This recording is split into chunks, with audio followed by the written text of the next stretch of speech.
Hey guys, it's me, the Crab Boss, yet again. This is gonna be a different video. I'm doing it because I wanted to share my opinion about the latest incident in New Zealand, and specifically the claims about PewDiePie based on this tragedy. I will go into detail about the motivations behind these claims, as well as some of my opinion about the whole situation.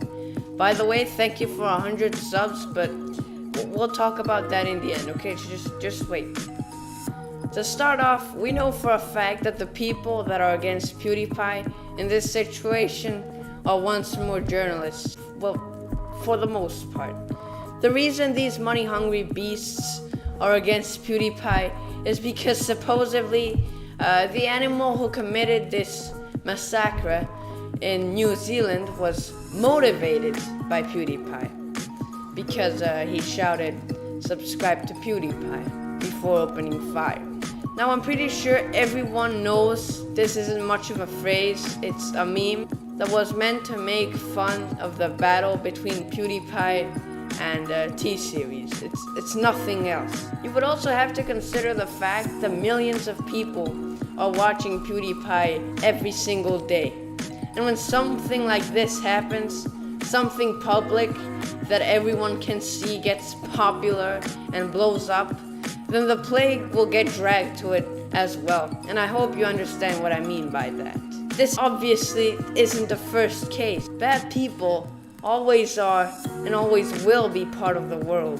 And when someone has 90 million subscribers, you will obviously get these kinds of people that are either sensitive and will get offended by everything they see and will interpret everything as something racist or sexist, I don't know, or straight up anti-Semites who really go the extra mile. But now I will tell you just why these journalists are against PewDiePie. Literally every time he says or does something that can be portrayed as a reference to anything Nazi or politically incorrect, these guys are ready to make a stretched and fake article about him. But why does PewDiePie get just as much hate from these journalists when he screws up in the slightest?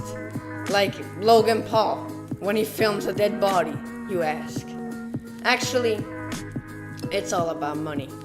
It's a hard thing to understand at first, but basically, when something gets popular and gets a lot of money as a result, that means that it's harming someone else's business. Because the modern market doesn't work by introducing new consumers. It works by pulling consumers. I will use Fortnite as an example. See, when this game blew up, the parents of the 9-year-olds that played it started investing more on Fortnite to make their children happy instead of using that precious cash on things like, you guessed it, the news. Not only that, but these news sites started losing more and more and more attention from everyone else.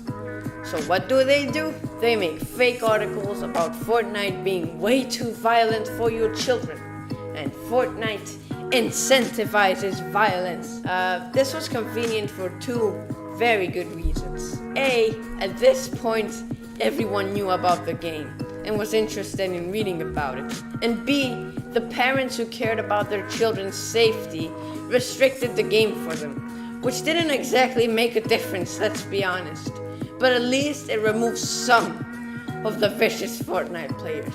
In fact, journalists are calling Fortnite a cause of the New Zealand tragedy. Fortnite has nothing to do with this. As much as I hate this game, I know it doesn't deserve this much controversy. And yes, PewDiePie gets hate from these journalists for the same exact reason. Before, someone interested in the news would look up an official website for information. But now, people can just search stuff up on websites like YouTube. Instead of reading something that some idiot wrote down, they can easily look up the exact same thing and watch someone that they admire, like PewDiePie, talk about it, which in turn is killing the news industry. The reason to why these journalists stopped talking about actual important news and things that really matter is because more and more competitors are growing and pulling their audience. At the moment, these news sources are in a crisis. And instead of doing something relevant, I don't know what that could be, but I'm sure there is something. Instead of doing that, they want to destroy literally everything that competes with them. Starting with YouTube.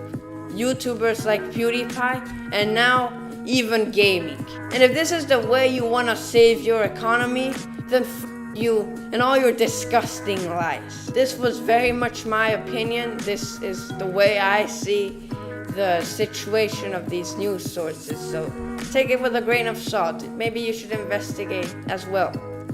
So remember in the beginning where I said that haters and news sites blame PewDiePie just because of a phrase the attacker used? Well, that is literally all they can say. And let me tell you why. First of all, the monster behind the attack appeared to be an ordinary young guy. And I don't need to explain that young people like to be on the internet. And when the internet is crowded with memes and phrases like subscribe to PewDiePie, this guy will obviously see it. And there is also evidence that this was a religious attack, since he was attacking a Muslim church.